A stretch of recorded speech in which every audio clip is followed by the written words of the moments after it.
So we covered a good while ago about how bad of a situation California is when it comes to its finances, and the story that we covered at the time, we've covered several, but the big one we covered at the time was that there is the biggest fraud scandal going on in history, at least as I can find, actually, anyway. A massive, massive amount of money has basically been defrauded. If you want more information on that, go check out the separate video on that over on the Political Newscast. It should also be on Motoring USA as well on MSN. But I got another one here, because a climate executive has warned that California is, quote, functionally bankrupt, end quote, after a $1 trillion shortfall could shake the entire United States. Not just California, this could send ripples across the entire country.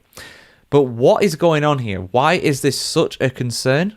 Well, let's have a look, guys. Here's everything you need to know on the channel as always. So climate entrepreneur David Freiberg said in a recent interview that California is, quote, functionally bankrupt, end quote, pointing to pension liabilities, legal constraints, and government spending as drivers of potential long-term fiscal crises. Not crisis, crises, plural. Friedberg was asked to share an under-discussed hot take on politics and policy, and he framed California's financial outlook as rather bleak, it's fair to say. Explaining, quote, people don't realize how screwed California is, and I worry that if California falls, so does the union, end quote. He argued that the scale of California's fiscal exposure is tied directly to public pension systems, which guarantees retirement benefits to government employees and retirees. Also, according to Friedberg, the gap between what has been contributed and what is being owed has grown significantly over time. He argued that the scale of California's fiscal exposure is tied directly to its public pension system, which guarantees retirement benefits to government employees and retirees. How much has it grown by? Well, let's have a look. Quote, the amount they are owed back is somewhere between $250 billion to $1 trillion more than what has been paid in.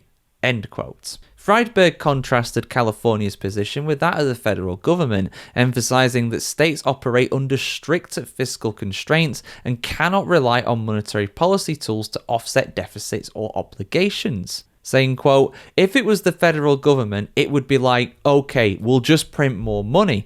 California doesn't have the ability to print money, so California has to pay it out themselves, end quote. And he also went on to explain that restructuring financial benefits when it comes to retirement just simply isn't possible. Once that is there, it is very much set in stone. They can change it for future retirees, but what has already been promised to those who are going to be owed money in the coming years, that is not going to change. And the people who are of that age will be very happy to hear that. But it quite literally comes at a big cost to the state, although they've only got themselves to blame, really, when it comes to this. We know about their failed projects, their boondoggles over the years. Of course, just look at the rail fail, the high-speed rail fail, which has been an absolute disaster. So it's no wonder they're trying to do things like billionaire taxes and stuff like that. They're desperate at this point.